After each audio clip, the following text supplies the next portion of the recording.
গান্ধী সাংস্কৃতিক সংস্কৃতি সভায় আজ বিজয় সম্মেলনে আমরা উপস্থিত হতে পেরে সাহিত্য পরিবারের সকল গুরুজনকে আমাদের শ্রদ্ধা ভালোবাসা ও সকল গুরুজনকে আমাদের প্রণাম, শিশুদের অনেক ভালোবাসা জানাই।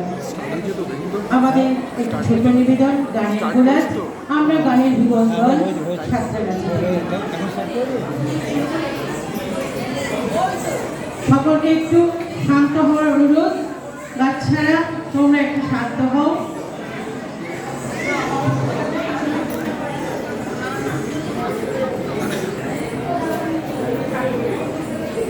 ধন্যবাদ।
Oh